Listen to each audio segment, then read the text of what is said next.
కడప జిల్లా బదివేలు పట్టణంలోని శ్రీ వాసవి కనికా పరమేశ్వరి దేవస్థానం నందు శ్రీ వాసవి దసరా నవరాత్రుల ఉత్సవాల సందర్భంగా 7వ రోజు జగన్మోహిని అలంకారంలో అమ్మవారు భక్తులకు దర్శనమిచ్చారు.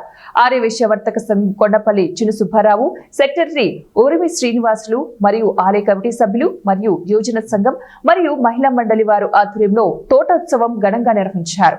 ఆలయ ప్రాంగణమంతా పచ్చని చెట్లతో, తోరణాలతో, వివిధ రకాల కూరగాయలు, పండ్లు ఏర్పాటు చేసి భక్తులు ఆలయ ప్రాంగణంలోకి ప్రవేశించినప్పటి నుంచి పచ్చని తోటలోకి విహరిస్తున్నట్లు అమ్మవారిని కళ్లకు కట్టినట్టుగా అద్భుతంగా అలంకరించి భక్తులకు దర్శన భాగ్యాన్ని కల్పించారు. అందరి సహకారంతో నేను ఎంతో గ్రాండ్ గా అమ్మవారికి సేవలు చేస్తున్నా. వీళ్ళందరూ నా వెనకలుండి నా గెలుపు కోసము చాలా కష్టపడారు.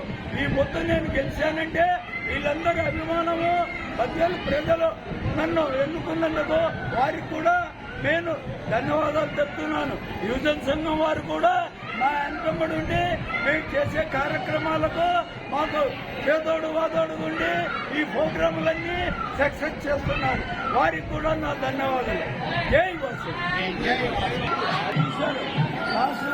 బ్రహ్మ ఇంద్రాదులు అందరూ ఆ విష్ణువర్ధకు పరిగెత్తి 3 లోకాలు అల్లకొల్లోలం అవుతున్నాయి. స్వామి మాకు రక్షించు, ఈ 3 లోకాలను కాపాడు అని కోరగా ఆయన మోహిని అవతారం ఎత్తి వచ్చి అతని రాక్షసుతో డ్యాన్స్ చేసి శ్రీనివాసం తన మీద వచ్చేటట్టు డ్యాన్స్ చేసి ఆ అస్తం ఆయన తొమ్మిది వస్తూనే ఆయన భస్మం అయిపోయాడు. ఈ 3 లోకాలను, ప్రజలను, దేవతలను మహావిష్ణువు కాపాడాడు. ఈ పొద్దు